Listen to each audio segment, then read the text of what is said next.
If you're listening right now to the Little House 50th Anniversary podcast, we know something about you. We know that you're obsessed with Little House on the Prairie. For more than half a century, Little House on the Prairie, the series and the books have been bright lights for people all over the world who seek out goodness, decency, and human connection. Here on the Little House 50th Anniversary podcast, we celebrate everything that made Little House so special. The stories, the characters, the actors, and the messages that have made Little House iconic family television. And a perfect counterpoint to a world that feels like it's going off the rails every day. Where is Michael Landon when we need him most? I'm your host, Pamela Bob. And I'm your prairie bitch, Oleson Arngrim. And I'm Dean Butler. Our hashtag imaginary boyfriend. Join us for our loving, quirky, and often irreverent conversations about the finest family drama in the history of television. And the imperfect people who made it that way. In this third season, we are extremely grateful for the support of VisitSeeMeValley.com for their continuing sponsorship of Little House on the Prairie and the Little House 50th Anniversary podcast. Here we go. Hello, bonnet heads. How's it going? I'm Pamela Bob, your host. Dean always laughs when I say that. I don't know why. No, it's because you snap into host mode. That's true. That is really true. Okay, here we go again. Ready? Oh, don't start again. No, here we go. Here's my podcaster voice. Hello, bonnet heads. This is Pamela. That's not as fun. This is Pamela Bob. I'm your host. And star and creator of Living on a Prairie and super fan. And I am here as always with our wonderful prairie bitch, Miss Oleson Arngrim. And our hashtag imaginary boyfriend, Dean Butler. Hi, guys. We're all in green. Bonjour. Yes, Allison's in France. Once again, doing her thing. How's it going in France? Oh, yeah. Well, shows are selling out, as they are wont to do. I look down the little list. It's complete. And we've gone to some places. There was a place way out in the Cantal region where the cheese Cantal comes from. And I had some Cantal in Cantal, and it's that good. Totally. But they were way up in the mountains and the thing. And we said, okay, it's not quite sold out because I think people couldn't find it. It was hard to get. It's a little hard to get to. But they did very well. They actually had a good house, but there's some others that sold out. And we're going to Switzerland. We did Belgium. We're going to Switzerland. Wow. Got a show there. Love the Swiss. They're a rowdy audience. They're awesome. Are they really? And the Belgians are too. I always think of the Swiss as being emotionally repressed on some level.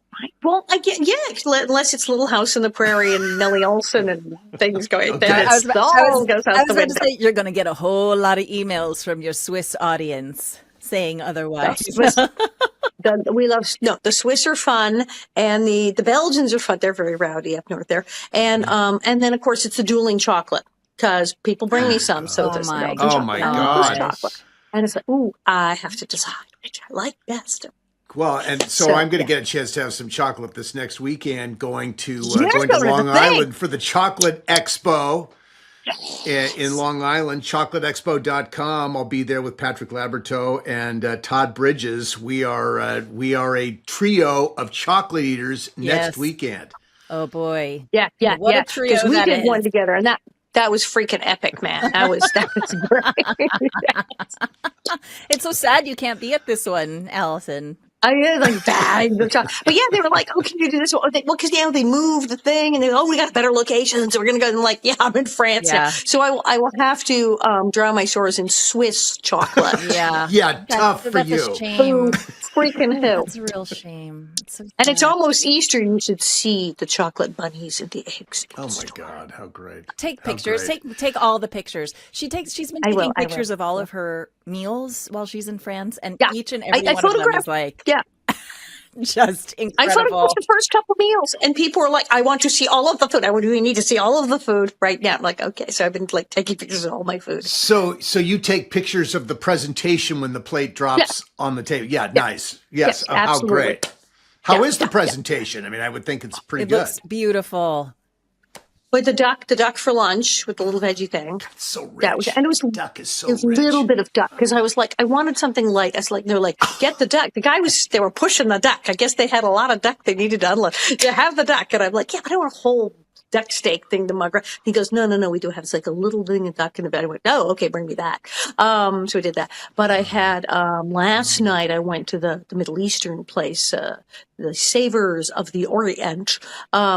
And they rock. The tangine, the thing with the chicken and the potatoes, and it's literally boiling at the table. It's got olives. It's olives and lemon slices and potatoes and a big old hunk of chicken just cooked up. So yeah, I had that. And then there's home cooked meals. See, some of those meals, the pasta I had the other night, I was going, oh, look at that pasta. That was just my friend went in the kitchen. He made pasta. So some of the meals have just been good old fashioned home cooking, and others have been fabulous restaurants. See, I'm like you, Allison. I'm a travel person that the travel is centered around the food. I'm absolutely hands down. Like landmarks, okay, but food, yes, that, and also I think that's how you experience so much of the cultures by the food, right? With food, yeah, absolutely. Yeah. And I'm very game. I try everything. Yeah, you're good with that. Yes, you have a very adventurous palate. Yeah, you're good. I just want to acknowledge you're in France. Pamela, you're obviously in New York. I'm in Southern California. We are all honoring St. Patrick's Day green today. We're recording on St. Patrick's Day, even though this episode might not air until after St. Patrick's Day. We'll see what we don't can pinch do. me. Don't pinch any of us. We have green. If Tony can finagle it and we don't kill him, this might drop on Patrick's Day on this week. I don't know. Yeah, I don't know if that that's would be possible. fun if we could do that. That was fun. We should get, well, Pamela, quickly before we do this, you are getting ready to get really busy. I know. So, I'm leaving at the end of the month for Salt Lake City. I'm going to be doing the show Come From Away at Pioneer Theater, which I'm really excited about. This theater is awesome and the show is awesome. So my Canadian brethren, the show about my Canadian brethren, how they rescued the Americans. It's a beautiful show. I'm really excited about it. So I'll be out there. And then you guys don't know this, but I've booked a couple things for the summer too. I'll tell you later, but because papers have not been signed, but the offers are there. So, how good for you. Well, it's so nice because it's been, COVID happened and it destroyed the biz entirely.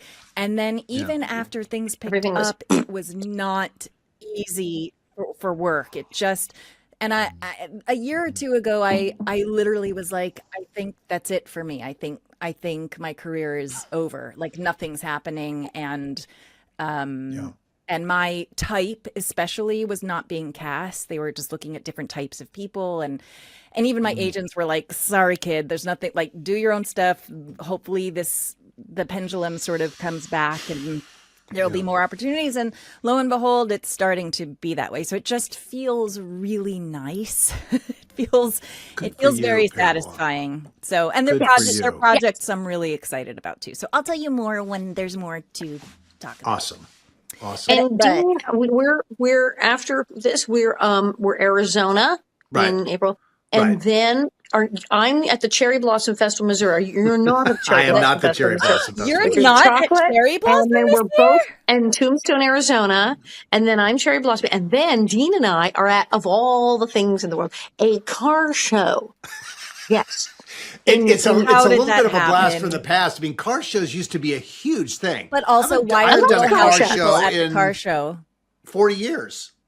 And it's in Maryland. It's Ocean City. And apparently it's quite the to-do. People like Eric Estrada have gone. And word is that the hotel is fabulous and you're on the beach and it's really fun. And I do like old cars. I happen to like fabulous old collector cars. So I don't know. People are already joking about, are we going to bring a covered wagon? I don't, but apparently it is a hoot and a half, this event. I've heard it is great and cruising in Ocean City. And we're doing it. I understand the collab between nostalgia and nostalgia, right? Like it's nostalgic cars mixed with nostalgic entertainment. But that does seem like an odd pairing of like, join the cast of Little House on the Prairie at the car show. Cruising Ocean City. So weird. No, get it though. Get that gig. get the gig. Yeah, no, it should be wild. We'll have books and photos, and it'll be fun. Yeah. And I haven't been here. I think it's a neck of the woods we haven't been to. Maryland. So some fans who live out there will be able to pop on over, and it'll be epic. Still. We all know this. We've talked about this, and I know we all agree about this. But I'm waiting for the day where we go to Canada finally to do some sort of live podcast or event. Canada, we're not forgetting about you. We know. Well, we're going to be, some of us are going to be close to Canada in July when we're at the Wilder Homestead in Burke, New York. We'll be 10 miles from the Canadian border, barely 2 hours from Montreal. Can we pop on over? Because it's almost like France. It really is. You know what I say about Montreal? They got some food. Just France without people being obnoxious. Sorry, France. As a Canadian, I can tell you, my Quebecois brothers can do obnoxious whenever they need to. Believe me, they can do it. And my French friends here are generally pretty. Well, in Paris, I'm hanging out with the Little House on the Prairie fans. So yeah, they're lovely. Yeah, they may be French, but they're Prairie fans. Yeah. And besides, I'm Nellie Oleson. So right, you can do no wrong. What a life. Okay, all right. Well, speaking of Nellie Oleson, let's get to this show. All right, guys. Today, times are. Holy moly, they're changing in Walnut Grove. I started this episode and I was like, oh, wow, that's a time jump because we're doing a season 8er today, which we haven't even done any episodes really leading up to season 8. So it was sort of like a jump scare turning into this episode. But it's so good. We love it. But first, from UBN Go and Prairie Partners, and visit seemivalley.com and patrons like you, this is Little House on the Prairie 50th Anniversary Podcast.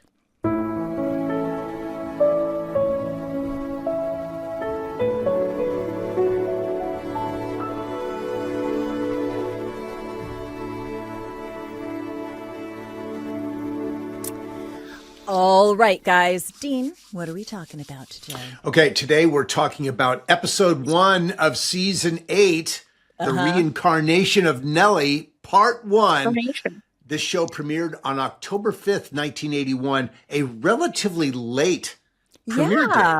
I mean, these, premieres were always sort of early, first 2 weeks of September. And here we are, October, maybe... I'm just trying to think of what was going on. I wonder what happened. What's going on in 1981? Something happened. But it was a relatively late premiere, October 5th, 1981, written and directed by Michael Landon as our premiere episodes. That sort of was the history of it. He would do those episodes generally. And this one was really, really important, which we're going to talk about extensively. Allison, what is this about? You know all about it, although you weren't there. I weren't there, but they do nothing but talk about me for the whole freaking show. I know. I'm sitting here trying to reopen my thing because I had it all downloaded because it won't download on my phone. It will only download. I have 87 devices. Do you want me to read what we have here and you can comment on it? I have it come back here, you little devil. There it goes. Okay. It's poof. It's coming back here. But yes, this episode, and I'm wondering, because this is Little House, A New Beginning, and this is the beginning of Little House, A New Beginning. It's not a new beginning yet? No. But the opening credits are weird. Everything's weird. Melissa Sue Anderson is out of the opening credit in this one. She's out of the opening credits, even though appearance, I think. She's in the episode. It's like everybody's leaving. It's like starring appearance. Right. Their last, as a regular person. Actually, no, she wasn't even considered a regular in this episode. Right then. Well, because I'm sure she was out of her contract by now and then had a deal where she would do the one-off and then she's out. Right. Well, that's the thing. 7 years, we were all out of our contract. That's the whole epic thing of this show, which I will no doubt discuss at length. Wait, my thing is open. So my synopsis that we like so much here is absolutely fab. And here it is. Yes, indeed, because Nellie has moved to New York with Percival because, his dad is sick, will take over the store. And this all sounds like a really good idea. But Harriet falls into such theatrical, terrible despair that Nels actually goes to Dr. Baker and tries to figure out what to do. And the weird part is he says, maybe they should find a little girl. I've seen a lot of comments online about this, he went to that awfully quickly. We'll talk about I don't even want to give. I know.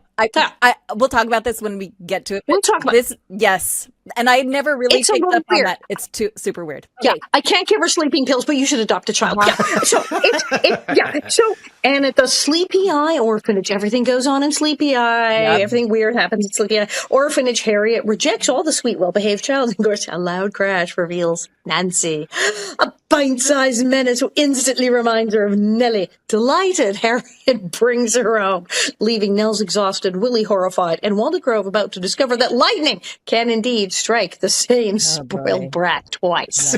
Yes. And it does strike twice, because this girl, oh my God. Yes, Miss Oleson Balson, yes, lightning struck twice. We really love her. We freaking love her. Dang, girl. I loved as Harriet was reviewing the girls. David Rose did a cue that was like a beauty pageant. It was sort of like, he's really sort of having fun with this. And these very pretty, attractive young girls that would be, sort of like real girls. And, whatever, real girls. They just looked like sort of normal prairie girls. Yeah. They were adorable. And they had all these really cute kids come in. She just didn't get it. Harriet could not take that. Yep. And it's so bonkers. And I have to tell you, okay, now, open this episode. Remember, it's the 7 years that we all signed. And who the hell signs a 7-year contract nowadays? People go, 7-year contract. Nobody signs a 7-year contract. It's like if you signed a 3-year contract now for a TV show. True? That's like, whoo. No one signs a 7-year contract anymore? Huh. I have not heard of anyone signing a 7-year contract in years, because everyone's like, everything's quick, everything's fast, everything's streaming, everything's and 3-4 years. No one will honor a 7. Anybody who gets into it far enough to justify that will have renegotiated after season 3. Okay. Or after season 2, they will have renegotiated, because the pressure is so intense. Yeah, of course. The 7 came for, we just come out of the studio system where you signed for like life. Yeah, right. So they said, let's limit it to 7, because this signing forever is outrageous. So anything after 7 is considered too much. But like 7, because 7. So especially when you're 10 or 12 when you start the show. Yeah. Or 9 or whatever. 11 is like ridiculous. So, signed a 7-year contract. And so then it ends. So like what happens? Well, as we know in the real world in TV land, you go in and the agents and the people at NBC and everybody gets on the phone and starts arguing about, well, am I coming back? Am I not coming back? The money is blah, blah, blah. And there were some folks there who were real sticklers. I mean, there's a whole story about the guy, how he later wound up in a negotiation with Michael, and he was like, who is this guy? And that's, apparently he was awful. This is an awful person. But he wasn't very negotiable.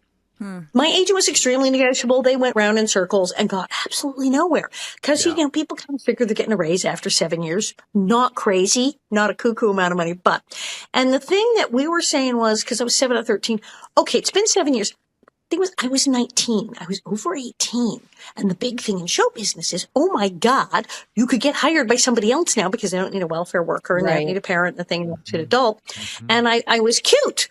And cute 19-year-old blonde, blue-eyed girl, there were opportunities. And my agent was like, you could be the cute girl in the movies or on another show or something not involving a petticoat. Who knows what could happen?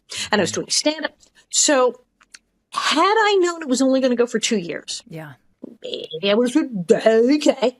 But they said, no, you have to sign 4. You have to be locked down for 4. Now, at 19, 2021, okay, if I was released at 21 to start my career around, so that wouldn't be terrible. But 21, 22, 23, I wouldn't be able to start in Hollywood on a film career till 23. Yeah. Seems a bit long. And then the big bone of contention was literally my last episode before the thing ended, my last episode, my entire dialogue in the whole episode was more coffee and 2 lamb stews, please. Yikes. And so that was a big bone of contention where my agent was like, well, give her more to do. And you got nice, and that was the problem. Yeah. That was the problem. I got nice, and nobody knew what to do. They didn't. After a while, they just did. It was fine. We had the twins. I was nice, and then nobody knew what to do with me. And then it was like that. And so my agent was like, look, give her more episodes. Give her less episodes. Give her more time. Give her just make something up. Give her something. And we'll take the terrible money, whatever. No, they just didn't. And so it's like, okay, we'll take the money, but give her more to do. Not doing that. So it's like, and so, my father, what do you want to do? I mean, you're 19. This is like, do you want to take a gap year, go to college, start a theater career, go do stand-up, get on the road, go do movies, go audition for film? Holy moly, you could do X, Y, and Z, or you could serve coffee. Yeah. And I went, So I wound up, I said, career-wise, go. I liked being there, but it would seem kind of weird career-wise to say, yes, I'll do that another 4 years. Had they said 2, I might have said 2. I'll live. So it was all very weird. So then they go, well, all right then. And then this episode shows up. And I knew that Melissa Sue had said, Melissa Sue wanted to start her career because she was same thing. She was 18. Like, I want to get on with it. I got movies to make and things to do. Mm-hmm. And that's what you do. I mean, I'm sure when Michael Landon was 19, if he was serving coffee all day on Bonanza, he'd had a thing or two to say about it. So that's what you do. Mm-hmm. So I watched this episode. I haven't watched this episode eons. I had watched it, and God, I love Alison Balson's psychopath Nancy. She's going bad seed. She's going full Patty McCormick, bad seed, kill people. And I love her for that. I am like, yes. But the opening thing, I've talked about how the return of Nellie, it was like no acting necessary because everybody did miss me. It was like, oh, you're back. When they get the letter that Nellie's not coming back, and it gets weird because Harriet and Nels are upset. Now, both Catherine and Richard are very, very good actors, but I'm watching that scene with Richard Bull there in the kitchen when he's like losing it over the fact that Nellie isn't coming back. Yeah. And I was like, was he like that bummed I was gone? Oh, oops. I'm sorry. I feel bad now. Richard was always wonderful, but he was really lovely in that scene as he explained that to Caroline what was happening. And oh my gosh. Those opening scenes. Well, let's take it from the beginning. The beginning starts where it's established. Well, we're in the restaurant and Ma's working in the restaurant and Nellie's not there and Ma's totally overworked and overwhelmed. Harriet's a train wreck. Yes. And it's because Nellie has gone to New York because Percival's father was supposedly sick. And she keeps saying, he's fine. He keeps getting better. What is this nonsense? Yes. And she's already been gone 4 weeks and she doesn't think the father's ever going to die and they're expecting her to come back. And then they get a message saying his father has in fact died. And also they are never coming back because Percival has to take over his father's business. So devastating. Of course, it's devastating. But let me tell you something. The tenderness of the scenes between Nels and Harriet in this. Well, the bedroom scene was lovely, her reaction when she finds out, his reaction when he finds out, the way he talks to Ma about it, it is devastatingly beautiful, the two of them. And you see the connection so strongly in their relationship with you, Allison. You're absolutely right picking up on that. That's bleeding into it. There's this whole thing of how would Nels and Harriet feel if Nellie didn't come back? But we're also seeing Catherine and Richard go, man, Alice is not going to be here. And it's like, totally weird. Yep, totally. Yeah. And also you see in their relationship between the two of them, the actual love and tenderness, which is always very refreshing to see. Yeah. Because then you're like, oh, Nels isn't entirely in hell and unhappy the entire time. He actually loves his wife. He likes being beaten up on some level. Right. I mean, he loves her. We never know quite why, but he loves her. And he's right when he goes, we don't have to watch the grandchildren. Now he's totally thrown the coop out of the nest. The Willie's a big. We could travel. We could do stuff. And she's just like, nope. I want grandbabies. I want to stay home. Well, I won't for the grandbaby because let's face it, folks, she's never seeing her grandchildren. I mean, maybe a couple times in their lifetime, but she's not seeing her grandchildren again. Right. Period. Right. That is devastating.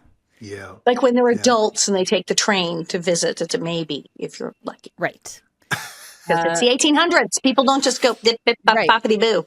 No. Okay, so then Harriet becomes very ill. She takes to the bed, as they say. That she would.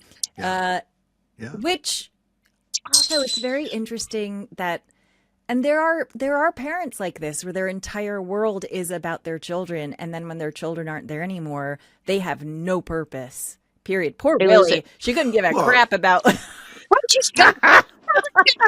It's different with Willie. It's not the same. She needs a little girl. He's a girl. You know, it's so what I'm noticing about all this is that Michael puts all of this in motion so quickly. Yes. He was so efficient as a writer. He could put all the jeopardy and the stakes. So not only do you have the Harriet Nell situation with Nellie, then right away you get Adam and Mary and their decision to leave. You get that emotional turn. I mean, everything is turning here. This was, seasons 8 and 9, certainly as they began, each of those seasons was all about big changes. Yeah, for sure. When that scene, when Adam and Mary dropped the bomb, we're leaving too. That's and really nice those of us playing the home game who know that everybody ended their contract are going, it's a miracle. Anybody, but it had to have freaked people out. It's like, whoa, wait, Nellie and Percival aren't coming back. And wait, what? Adam and Mary are leaving? Yes, I never thought of that. The audience must have been totally shocked because there was no warning that this was happening, right? Like, yeah. Hollywood. Okay, so this is a huge So I should tell the audience as if they don't know. They know, right? Then that we're at the Ingalls home. First of all, Adam can see, which again, because we haven't covered any of these episodes leading up to any of that. I was like, but they know. Was a jump scare. They know. They don't know the show that we do. It was just for me because we have not recapped any of those later episodes yet. And I was like, oh my God, he's seeing. This is weird. Well, we need to go back and do that episode. Yeah, we do. Do that one. Pamela, how old were you when you watched this episode? And did you flip out because every scene opens with someone going, and I'm leaving too? Like what I don't know how old I was. I was probably somewhere between 8 or 9. And I will say though, I was never bothered by, I loved Mary. So it was always sad for me that she wasn't on the show anymore because I just thought Melissa Sue Anderson was just such a genius actor and I loved Mary, and so I was sad that she wasn't there. But I loved Nancy. I loved the new kids. Like, I wasn't mad about, I know there are viewers who are like, oh no, the early years were better and the later. I had love for all of them. And in many ways, there's part of me that sort of enjoyed the later episodes almost, not more, but I enjoyed the later episodes. I like seeing the characters get older and have relationships and, so I was never bothered by it. Because Alison Balson was so good at being Nancy. And of course, no one can replace the OG sitting right here. No one can replace her. But because she was so good at that role, it did satisfy that need of a villain on the show in a way that was totally. Because if she wasn't as good as she was, then it would have felt like a cheap replicate. But to me, it never felt like a cheap replicate. It felt because she's a genius. If she'd been bad, I probably would have been upset. But she killed it, and I was like, "Yes, totally, yeah." Yeah, it was a whole different flavor of bad girl. That was. She's certifiable. It was more. Allison, you were never. You were, if you were malevolent, you were sort of benignly malevolent. Well, I was physically violent. She did this intentionally. That was the thing. When I met her, and I was so pleased, and she a tiny little girl, she flat out told me, and I think her mother was a psychologist. She was very educated about this thing. She flat out told me she'd watch a show, and she said, well, I didn't going to copy you. I grew up watching the thing. I'm not going to be you. She's not an idiot. And she said, well, you were, bitchy. So I decided to go with crazy. And crazy she did. Wow. And she said, yeah, I went with it. She's very disturbed. She's been in the orphanage, and this girl clearly has problems and has a whole psychological thing going on. And like I said, more bad seed than not. And she consciously made a decision to do this. to that she wanted to go that way. And that was in the script that she was much more like that weird manipulative stuff. And it just physically threatening. I can't. I mean, she punches people. She bites them.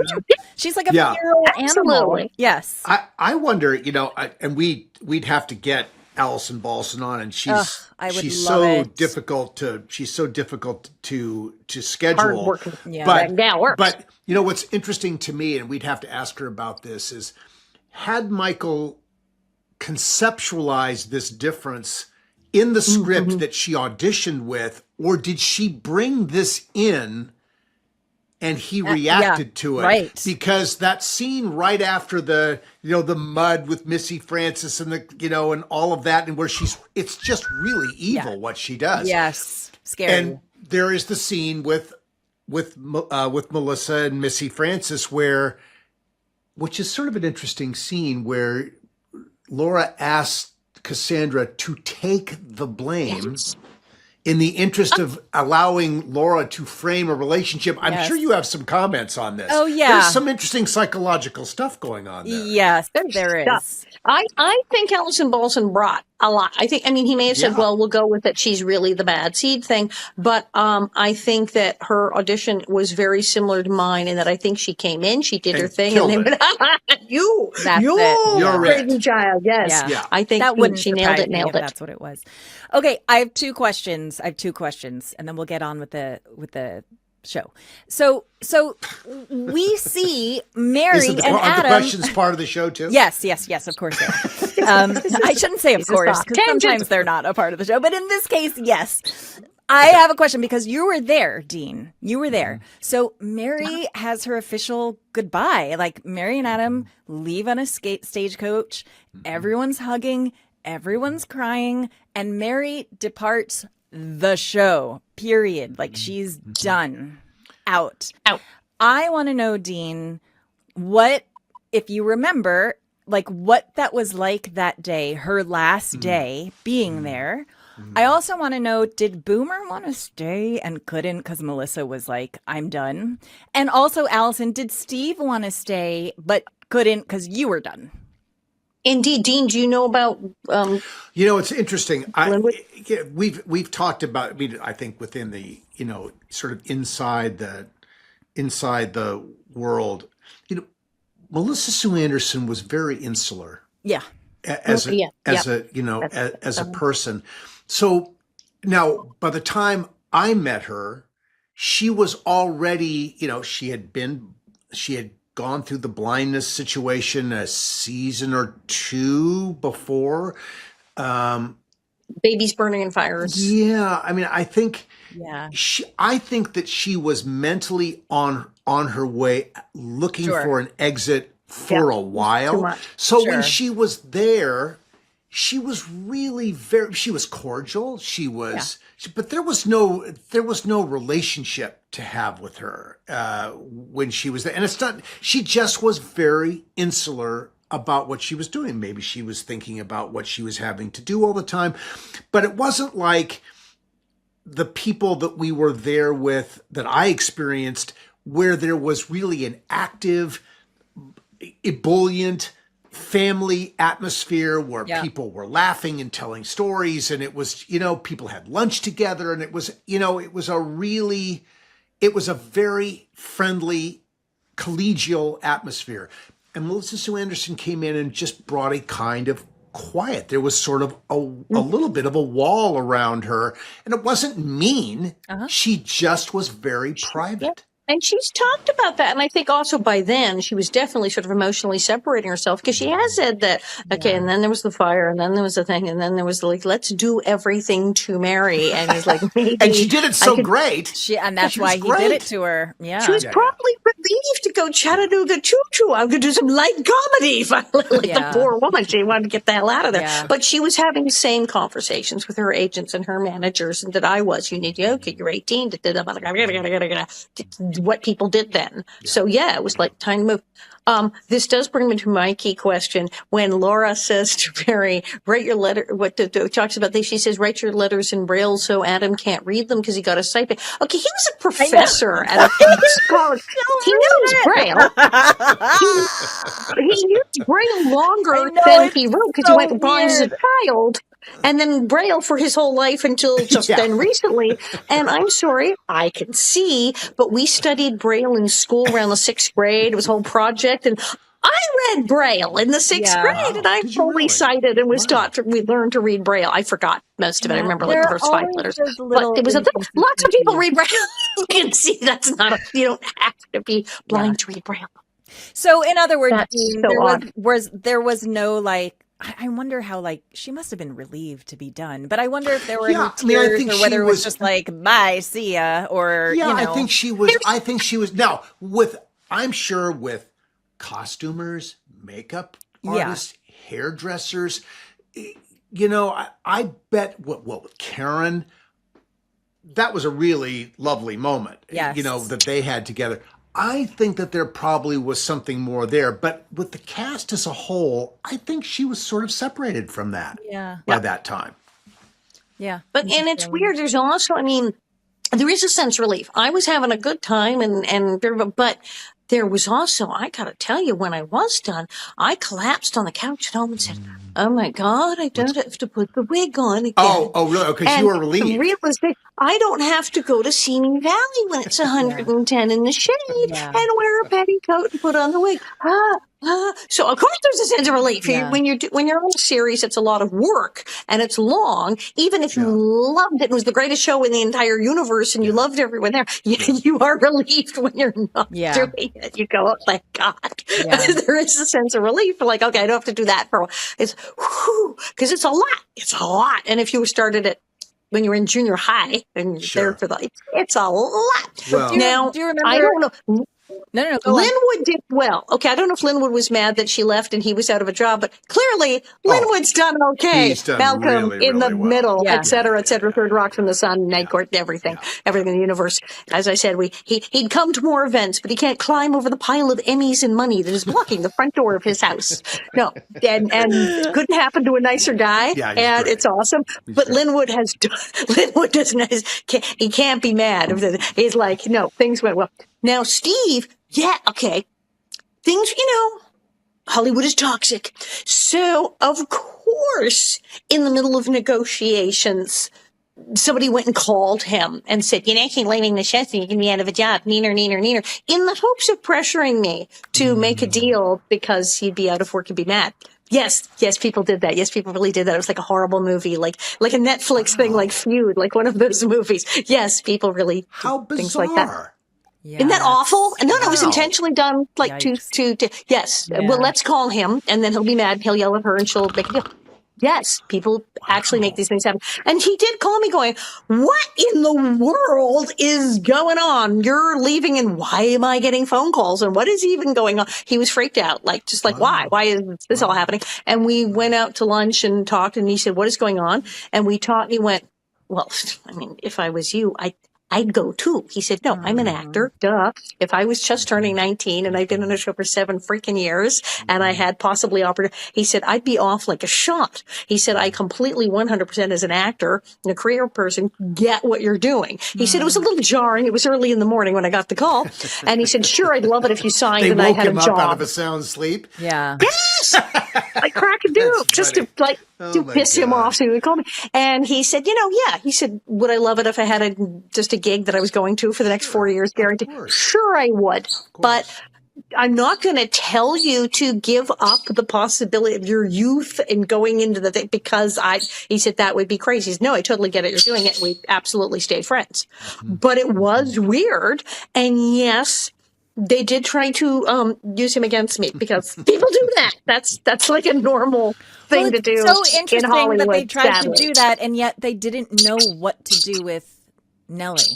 Yeah. If any point they said, okay, we'll make you mean again. Right. I just said, I'll take some money. Fine, whatever. Maybe less. Let's go. And it would have been, but the other thing is it would have been time. It was this crucial moment. It was like when someone's just graduated college or just graduated high school. Now, what do I do? So I think this became a really necessary turn because I think Michael would have had to replace your flavor whether you were there or not, something had to happen. And of course, because so much of that drama comes from the youth, from the kids, because you can forgive that kind of horrible behavior from a child. But she's disturbed. As Laura keeps saying, the poor child has problems. Much harder with an adult to be that. Although, look, Harriet obviously figured it out with humor. You figured it out with humor. You couldn't have two Harriets. Yeah. Right. Then that was really a challenge. I wanted to have like a relapse for one episode where something goes wrong and I just wig out for like a two-parter and they like bring me back to earth, you know. But you know, amnesia, right? Yeah. As I go now, 8,000 years later, going, should I stay or should I go? Well, if I'd known it was only 2 years, but like, okay, in the alternate universe where I say yes and stay, does it only go 2 more years, or does the chemistry, because I'm there, step on a butterfly, change everything, booga booga, change it, and it goes 4 more years. Right. It doesn't go 2 years because it's different, because I stay. I feel like they still would have had to have a Nancy even if you had somebody. Well, the kids needed that. We've got Cassandra. We've got, and then eventually Jenny. I have joked about that being the Muppet Babies phase of Little House on the Prairie, where we have the tiny, the tiny Laura with the Cassandra. And they were kind of like, well, we can have the kids doing the thing, because you can't have the adults rolling the mud. You got to have the kids for those kind of scenes. Right. And that made sense. But I have to say, the scene, Catherine McGregor at the orphanage, when she sits outside of Nancy's door with a plate of food and says, I had a little girl, and that the other children didn't love. They were jealous, but no, I knew it. I knew it wasn't true. I knew they hated her because she was spoiled and mean, and I did. And she confesses to the last 7 years. Yep. She confessed, because I never even told my husband this. She just blurts it all out. And I'll spoil you too. I'll buy you candy, big dolls. And she lays up. I know. It is one of the greatest scenes in television history. And Catherine McGregor should have been nominated for an Emmy. I know. And if my leaving resulted in that scene taking place, I would like to say it was 100% worth it, because I could watch that scene on a loop. That's exactly how I felt too. Yeah. I watched that. Well, let's get there.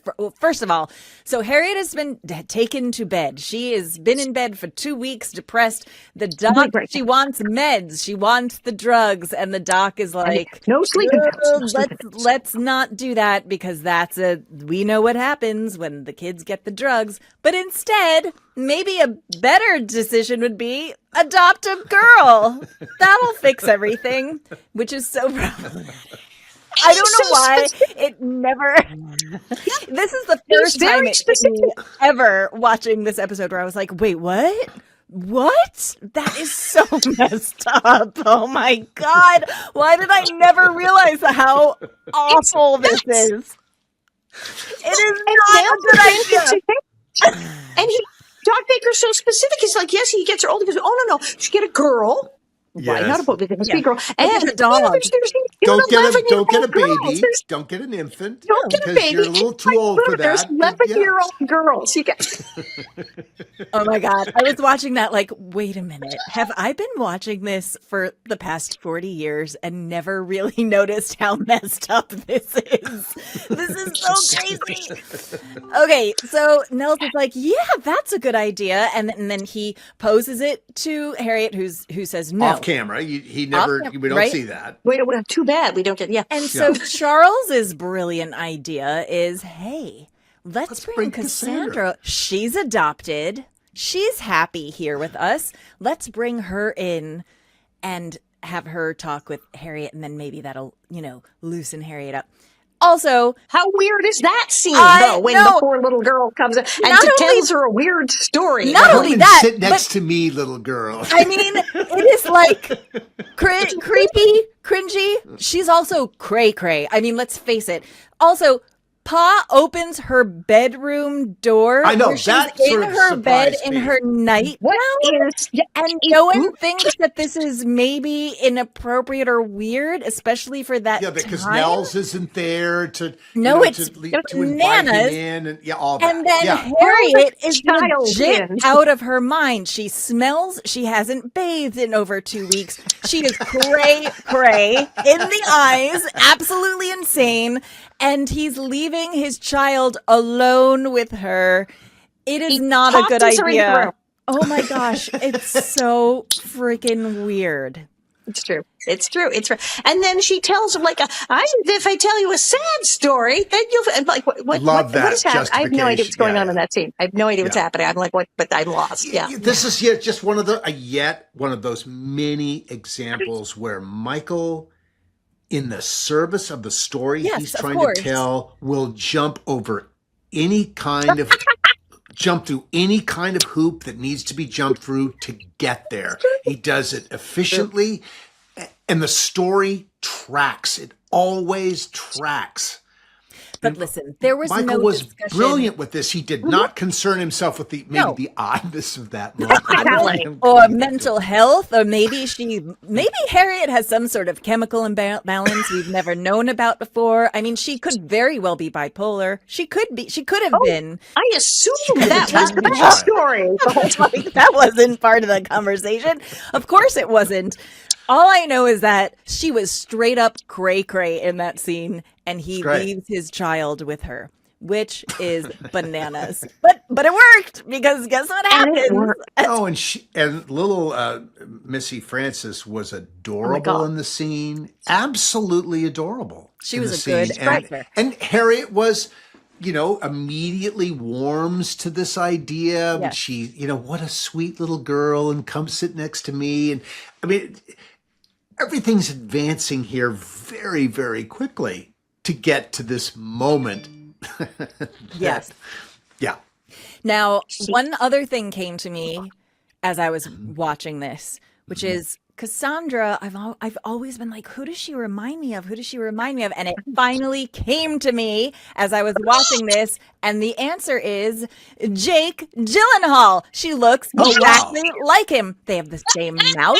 They have the same eyes. Here's a photo for you guys to look. Yeah. They are the doppelgangers of all doppelgangers. It finally came to me, and I feel relieved. I feel relieved now. Now I gotta go get a picture. We gotta find a picture of her now. Her now as an adult next to him.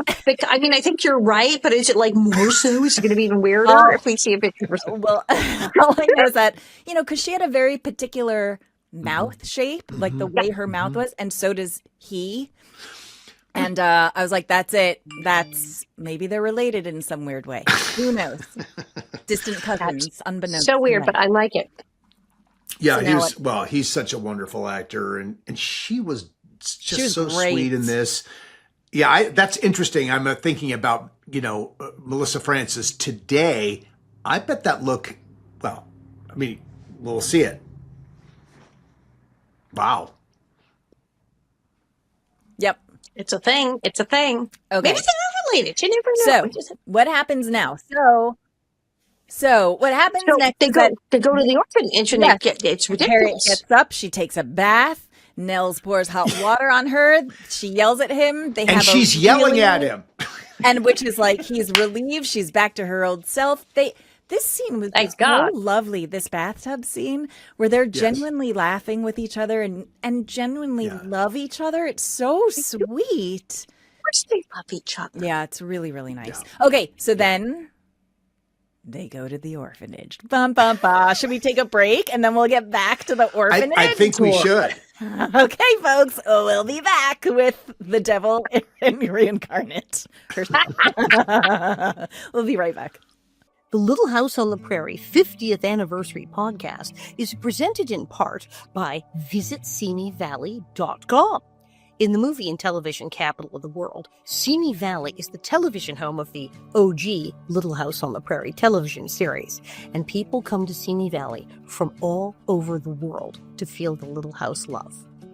Simi Valley is the home of the Ronald Reagan Presidential Library, celebrating the legacy of an iconic American who embodied the can-do spirit of California. Visit Simi Valley, a warm, friendly community that knows how to make their guests feel welcome. Accessible and affordable, Simi Valley is a great place to live and a great place to start your next California adventure. Simi Valley is hometown America in the Los Angeles Basin. For more information about your Simi Valley visit, go to visitsimivalley.com. All right, we're back. So now we're in the orphanage. And they're looking at lots of little girls. No one is right for Harriet because they're nice. And the orphanage thinks this is totally normal, that these people are coming in to replace their child. They didn't bother the people at the orphanage. Like, why are you doing this? No. I literally was like, oh, this is like going to the ASPCA to pick out a dog. Yeah, that's what it feels like. It so feels like that. It's so wild. And honestly, maybe that is what it was back then, but it is wild. Okay. It's the 1800s. It was like that back then. Here's a lovely kitty. Really? You remember that time? I mean, how do we know that? My father was in an orphanage in the very early 30s. He was born in 29, and he was in the Salvation Army Foundlings home, and they took those kids around. People came over and was like, here's like scruff of the neck, here's one. And and that's why when he got to the Arngrimson house, he's like, please adopt me. I don't want to go back. And got lucky. One can only imagine the psychological scarring that could be happening dealing with, and yet from an expedient standpoint, from just having people have a place where they, there would, the pressure of that would be huge. But wow, what a tough circumstance to go through as a kid.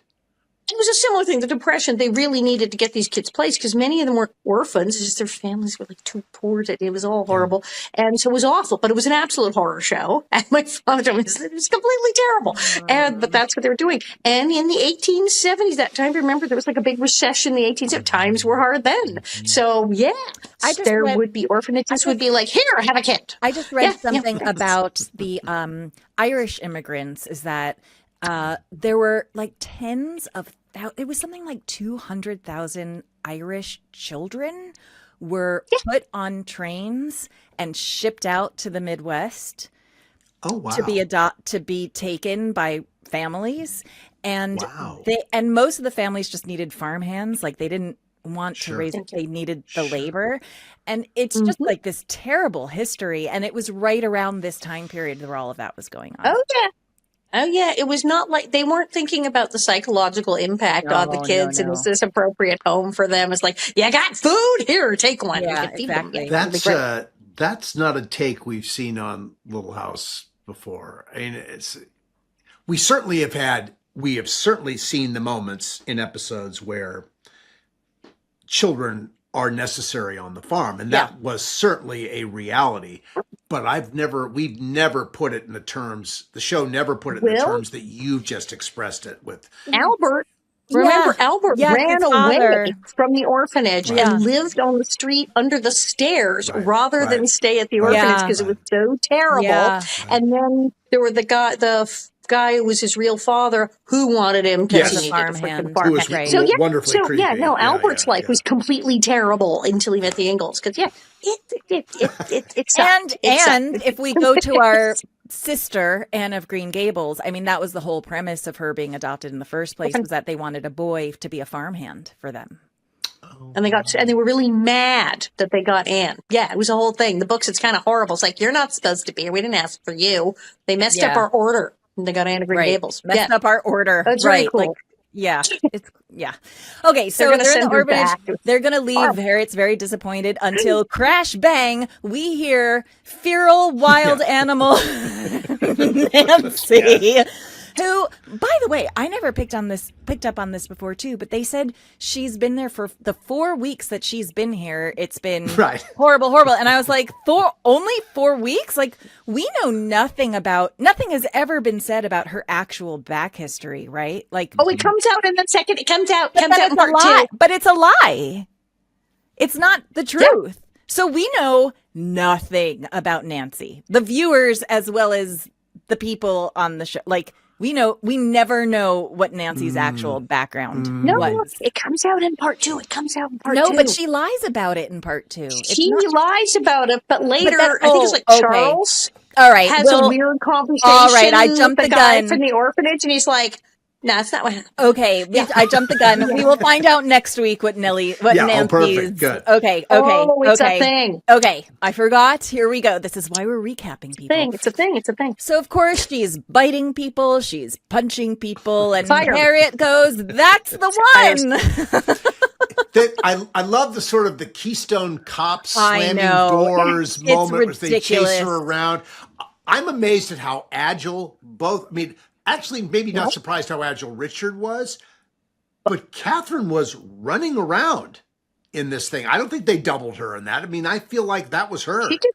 She was an Arthur Murray dance instructor when she was younger, as was Kevin Hagen. Apparently, it was a popular job for like starving actors to be an Arthur Murray dance instructor. She was an Arthur Murray dance instructor, so she could move. They could both move like all get out when they needed to. You could tell Catherine McGregor was a dancer by the way she holds her hands and her upper body. She's very dancer presentational. Yes, but the way that she moved, even just her fingers and her hands, that's a dancer's stance for sure.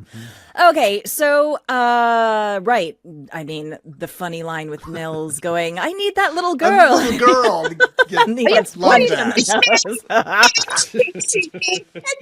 I'm trying to catch a little girl. Like,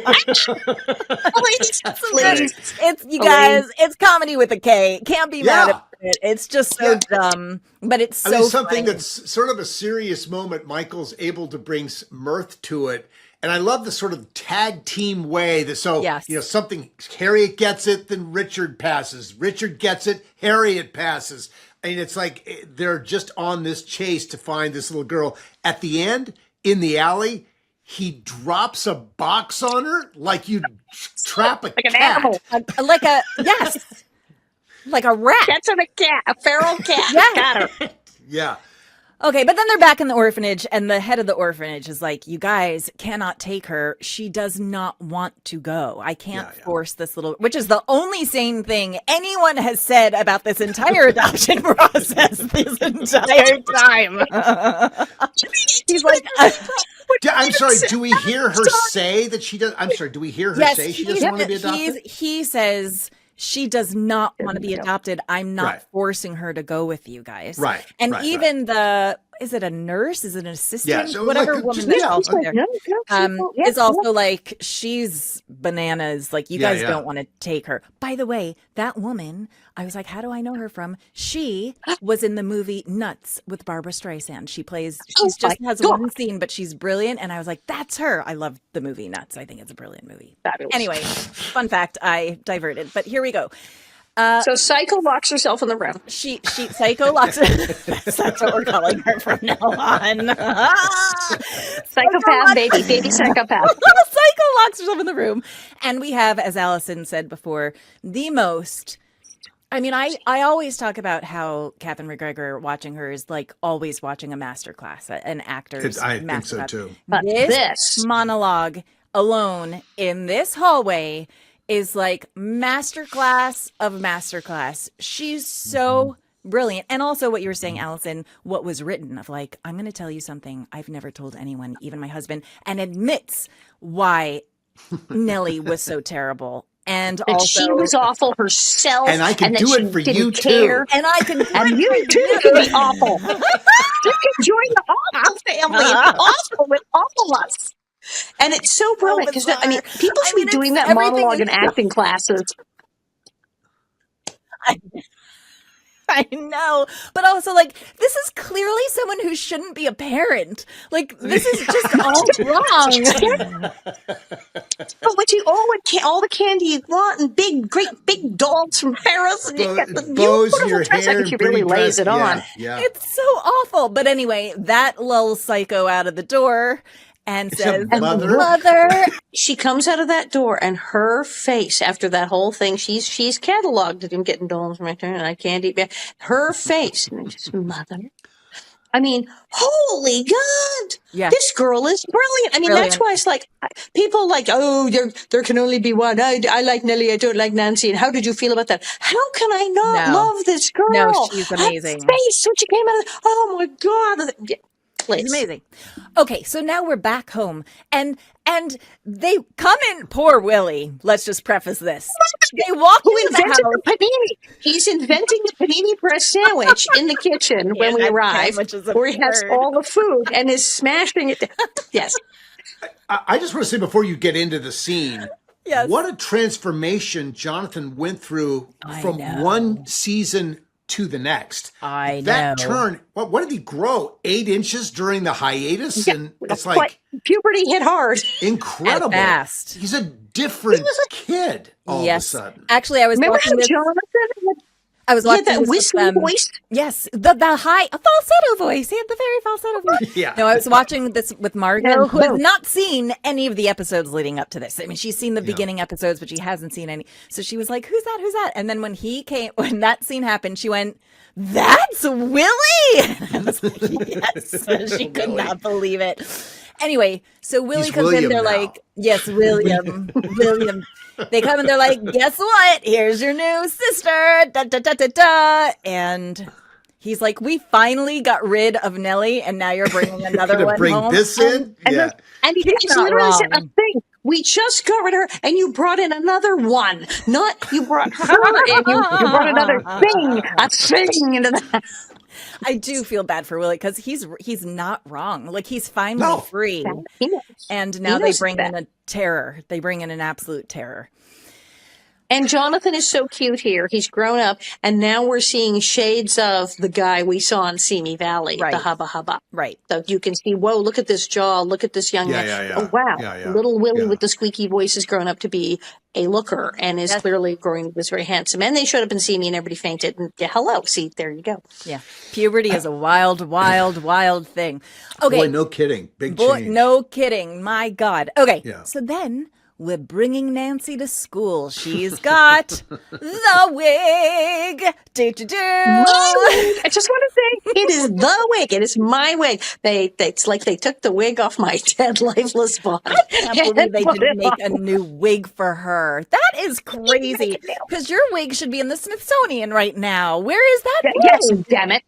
Where is that wig? I wonder what happened to that wig. I'm thinking Larry Germain's family has it because he co-designed it with Ziggy Geico, the wig maker.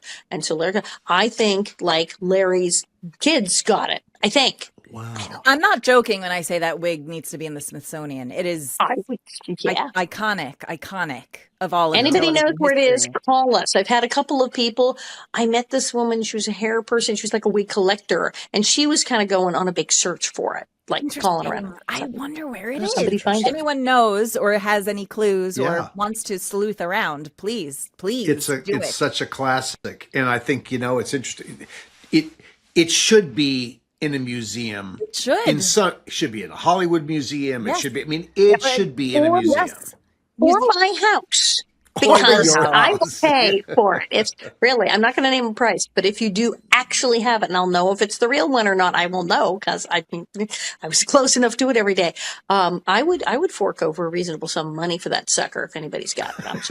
In New York, there's the Museum of Moving Image, and they have like costumes and from movies and television and they have all the Jim Henson Muppets there. They have the spinning head from The Exorcist there. They have they have all of these iconic art pieces from classic TV and movies, and that wig should be there. Maybe I'll write them a letter. And I'm buddies with the Hollywood Museum and always doing events there with Danelle Dadigan and everything. So I think they would give me a nice shelf to put it right there. We could put it right there. And I'd go every day and give tours. I couldn't give it, but here it is. It would be a major exhibit item. No question. We're in school. Very funny entrance to the school where she does not. You see Harriet trying to pull her in there and she just. She's so shy. Classic. So good. And Laura's face. She's shocked because she looks just like Nellie. Yes. And then the first bit of, oh no, she's the devil happens, which is she goes outside, Cassandra's with her, and Nancy says, who is that you're sitting next to? And she said, oh, Albert, my brother. And she said, well, I'm sitting there now. And Cassandra's like, no, you're not. And she's like, yes, I am. And turns total evil on her, threatens her. Immediately. And Cassandra holds tight. And then Nancy takes mud and puts it all over her dress, rips the sleeve of her dress, and then pretends as if Cassandra is attacking her, to which Harriet and Laura run out, watch this, and she's crying and screaming, she hates me, she attacked me. And that's when we're like, oh, this girl is maybe 10 times worse than Nellie absolutely. ever was. I mean, and that was very Patty McCormick bad seed stuff. That was very Patty McCormick bad seed. She watched the bad you seed hate me, as you she hate was me. prepping for this. I wonder. I mean, I was raised on it, so I would presume she also had checked. Well, some of it rubbed off on you too, but just the funny part, perhaps. Right? But she was right. What did you give me for basket? I can't. But I think she did. And then again, what is the motivation? What is her motivation? She wants to sit next to cute Albert because there's a cute boy. Because thirsty girls of Walnut Grove, all the women, all the teenage girls, even the young girls, going back to tiny Laura and Nellie. A boy. There's a boy. We must fight over the boy. She fits right in. She fits right in with all these crazy women of Walnut Grove. Every time a boy shows up, boom. That's the spinoff. Thirsty Girls of Walnut Grove. Thirsty Girls of Walnut Grove. All the girls. It's me, Laura, and Nellie. Bravo the two of us. It was all about a crush on a boy. Johnny Johnson, Jason, all that. And all. Here we freaking go again. Oh, I want to sit next to Albert. Boom. She's killing people. Yeah. So we've all, we all grew up feeling like we're sort of the enculturation is that young girls are sort of shy and demure and not really, it's the guys who are the aggressive ones. Not in the world of Little House. It's really aggressive young women. The women are pushy. It's really, in bows and long dresses, and they're aggressive. It's pretty amazing. Yeah. It's interesting. So, and then she finds out he has a girlfriend. Oh no! Ah! Right. So then the next messed up thing happens, which is Laura pulls Cassandra aside and is like, yes, because Cassandra's like, I didn't do this. She's accusing me. This is not what happened. And Harriet, of course, goes right into old school Harriet mode of like, your child is horrible and how dare you. And Laura takes Cassandra aside and is like, you're telling the truth, aren't you? And she's like, yes. And Laura then is like, hey, do me a favor. Just admit you're wrong, because it'll help me out, because then Nancy will maybe trust me more and I'll be able to get to her. I don't quite get That's that, so wrong. frankly. It's so messed up, y'all. I also think Laura is not a good teacher. There's so many examples of her being like, oh, girl, that is not. Well, this is crazy. She's making a girl who didn't do anything wrong lie and said she do it, which is like mess up. But then she's going, I need you, a small child, to help me, a grown person, and navigate what I'm doing. You now responsible. I am a grown person, the teacher, but could you do this completely crazy thing that is psychologically probably damaging to you to help me, the adult, navigate what that's not really a good thing to be doing. It's bad. Well, she's on, listen, we had Melissa, it has nothing to do with Melissa. Again, this is the service of the story, but I just don't know if I quite get that strategy. The psychology of it, right. Yeah, right. Yeah. It's weird. The idea is like, well, we'll make nice with the poor girl. And she's disturbed. She's not right in the head. And we'll just put this aside and say, yeah, fine, I did it, whatever. And then, oh, wow, so we believe you. We don't hate you. And maybe she'll feel secure. But the other problem is poor Cassandra doesn't tell her the whole story. She just says she did. If she said, look, she said she wanted to sit next to Albert. It's all about. Laura would have gone, oh, that thing again that we don't. Yes, another she would have thirsty girl. She didn't even tell her side of the story. Ugh, the thirst on the prairie. Yeah. So again, in the service of the plot, we. Oh my God. Okay, so now Cassandra has to stand in the corner because Harriet makes her, and that Nancy could be scarring too. I will stand in the corner. Like now, she's going to be ridiculed by her classmates. She's wrong. She's the bad girl. I know. It's going terrible. on record. So now we're back home at the prairie, at the little house on the prairie, and they're all sitting around the table. Ketty Lester, we haven't even mentioned Ketty Lester in this episode, which is...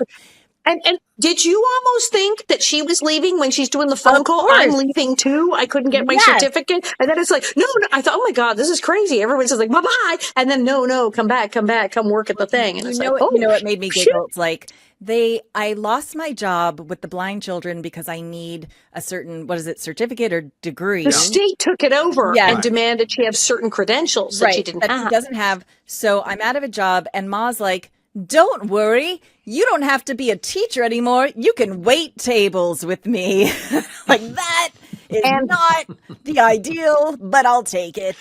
Yeah. And it's not mentioned in the plot. But I'm going to go there. Friend. They said we're the state. And even though you've been teaching here the entire time without incident and you taught in another school before, that's why they took you, that you've been teaching actually all your life is clearly the case. We're going to suddenly demand that you have the certificate. And she said she neither had the time, the money, the inclination to go back to school. Yeah. Right. They were trying to unload her. And guys, it was the 1800s. Yeah. I think maybe if it was a white teacher that'd been teaching there her entire freaking life at multiple blind schools successfully, that might not have come down so hard. They might have said, well, you don't have the credentials, but we'll work it out. But they were like, the black lady. Oh, gosh, you need the certificate. Yeah. It's the 1800s. There was would have been an element of that. If we're tracking where this was, Laura's born in 1867. 1877, so it's 1865, basically. The Civil War has just ended. Yeah. Basically. Yeah. And, Hester Sue, it's a very dicey time for Hester Sue. Well, totally. In Wisdom of Solomon, Todd Bridges' family were slaves and had been freed. His family had been enslaved. Hester Sue, her age, and if you go 1874, I know. She might have been born into slavery. Certainly her parents would have been. Yep. It's like, yikes. So, yes, I don't know that in that era that the people, when the state took it over, didn't say, oh, gosh, you need a certificate. Mm-hmm. Totally. Just because they were horrible. I love Ketty Lester. I think she's a genius. I've always loved Hester Sue. She's one of my favorites. But I've always wanted to know what Hester Sue's backstory was for exactly the reasons we're just talking about. Like, what was her history? I don't know. Well, in the Christmas episode that we did, we see that she is the daughter of, she's a child of slaves. Yes. Absolutely right. There you go. But that would have been, well, of course, slavery was had been going on for a long, long time before the Civil War. So, yes, all that can track. Yeah. All that can track. Mm-hmm. Yeah. Mm-hmm. Yeah. Her story always intrigued me. Anyway, so we're at the table. Yes. Hester Sue is also at the family table.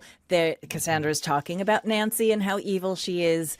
And then they do a prayer before they eat. Love the prayer. Oh, my gosh. The prayer, which Cassandra does. What's the actual line that she says that makes Pa actually do a spit take? Something about, it's about God you'll do what you need to do, basically, essentially is what she says. If help her be better, and if she doesn't, you'll know what to do. Yeah. It's something like that. And she Pa laughs. And Karen's choice of how she looked back at him in that moment is a wonderful, because she wants to laugh too, and she knows she cannot. Trying to be nice. Yeah, but her look to him is, and I think, what I love about all this is knowing how challenging that dynamic was between them. These scenes always play so beautifully. It's just like they're madly in love. Yeah, it's just. This was not an easy, we've talked about this before, it was not an easy relationship, and yet they delivered consistently, always wonderfully delivered. They're that good. Yeah. Now, I have to tell you, I had chemistry, whether they liked it or not. They did have chemistry. Yeah. Isn't that weird? I have to tell you, I did enjoy enormously the fact that I'm not even there and how much time they spent at the dinner table talking about me. Oh my God, she's just like that. No, really? Oh, Nellie. No, she's worse than Nellie. Nellie, and I'm like, Yes, I'm not even there, and I'm like in this episode. Your shadow is cast long over this. Very much so. I mean, it's like over the past 50 years, it has. Yeah. Also, shout out to, it's clearly 1981 because Ma has some layers in her hair, and Mary's hair is bananas. Just her hair journey is insane. Insane, her hair journey. Also, Ma has beautiful manicured long nails, which is always something I'm gonna see. Because everybody is trying to move on to their next career. So I know Melissa was like, "Well, I'm off doing this movie. I'm changing my hair. I gotta go do a thing." Did women have nets in their hair at that point? Because in that shot, you see the hair net. I know she has a hardcore net that you can absolutely see around her bun, and they wore nets and what was it, snoods and things to hold. They wore all sorts of weird stuff to hold their hair in place then. So we'd all give her the net. I had weird giant hairpins get popping up on I remember I asked Karen about the nails at one point, and I was like, Karen, you had the long nails too. Like, what's up with that? And she just went, I wanted to look pretty. And I was like, got done. I mean, her whole thing was like, we went through 7-8 years of like looking like not nice. And it was the she 80s. Always looked nice. Oh, no, of course. But, not glamorous in any way, shape, or form. So it was a weird time. Yeah. And by that time, people were on the show a really long time. And I think it's exactly what you said, Alvin, of like, I've been here for 8 years now, and please give me the nails. Like, just let me have the nails already and a little feathering in my hair. Look what people were wearing, makeup and clothes on other shows. I mean, Charlie's Angels. Look what was going on in the 70s with all the high glamour, sexy girl stuff. And then we were going into the 80s where everyone was just in a bikini and in some sex comedy parties. Women in TV and film were in bikinis and hot pants and tight pants. And it was the era of all of that. But they're still watching us and not all of that, which is really, I think that's really, that's really the thing. Yep. It's important. But the pressure then to look a certain way. Yeah, of course. Oh my God, it was ridiculous. So all of the women felt very pressured to conform to the late 70s, early 80s thing that was going on. And so it collided with our 1870s job we were having. What do we think? What was the sociology like that where women became, because coming out of the 70s, it was this sort of granola, and then all of a sudden, it's like disco, baby. Boom. Oh, disco. Yeah. Disco, baby, disco. With suddenly spandex and glitter. Like crazy. And then in the 80s, it was a total rejection of like the hippies of the 60s, the crunchy granola of the 70s. It went polar opposite. And then it was, the Reagan greed is good era. No, that's a good point. That's a where good point. everything was about big and more and more. I mean, it was the polar opposite of the Carter administration, right? Total polar opposite of that. So it was just. And even in my punk era, we went from black clothes and safety pins to day glow. Everything was hot pink and green and day glow and futuristic and plastic. And that's, became that. I remember being in the 80s going, I hate this. I do not belong here. I love the 80s. My great show I'm doing here is about the 80s. Nellie Oleson on Flamme les années 80. Nellie Oleson sets fire to the 80s. And it's all, hence my hot pink. There's all this nostalgia now for the 90s, and I will give it to them. The 90s were awesome. That's weird. The 90s so just for the 90s, that was 5 minutes ago. What are we even doing? I know. Anyway, we move on. So now we're back in school, and Albert has a little love interest, which is Melora Hardin playing. What was her name? I mean that really Belinda in this one. Gorgeous, Miss Melora. Yeah, no, she's just lovely. Belinda? Yeah. Belinda. She's so lovely. Oh my goodness, she's just so pretty, so naturally beautiful. Anyway, they're doing some hardcore flirty flirt in this. Undeniable that they like each other. Keep walking her and home. Nancy does not like her home it. so she can practice her singing. And by the way, she is a wonderful singer. I did a show with her years afterwards called Melora "A Lovely Way to Spend an Evening," and Melora was wonderful. Yeah, she can sing. She's a great singer. Yeah, she can sing. No question. Right. So Belinda is going to be practicing to audition for the pageant. part for this pageant. Oh, no. And she We has know a how great pageants voice. get. And Nancy's like, well, I'm auditioning too.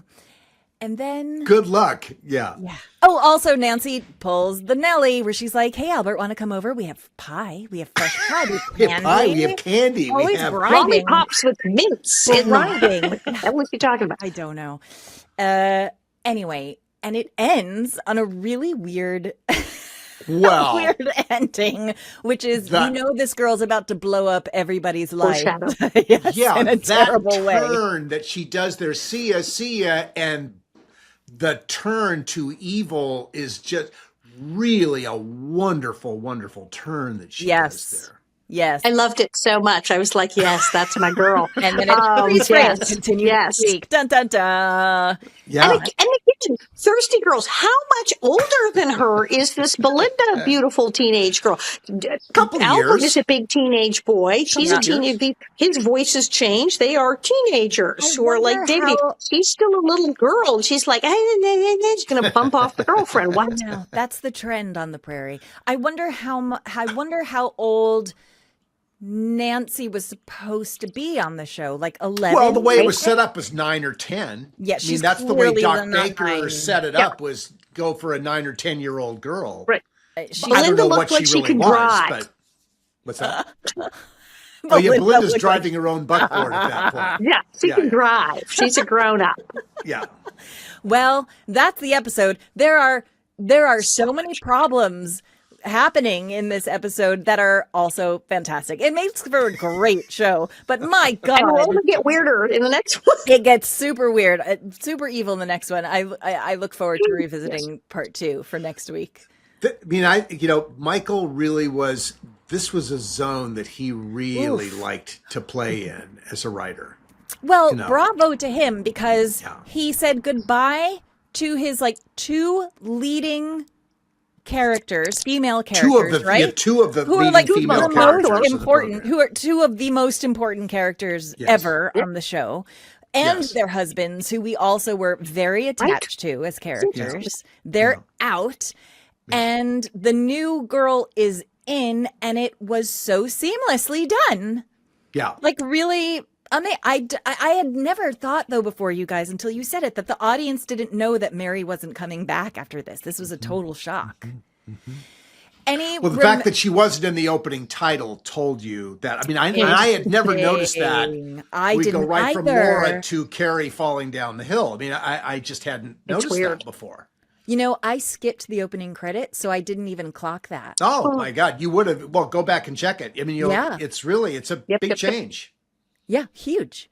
Yeah.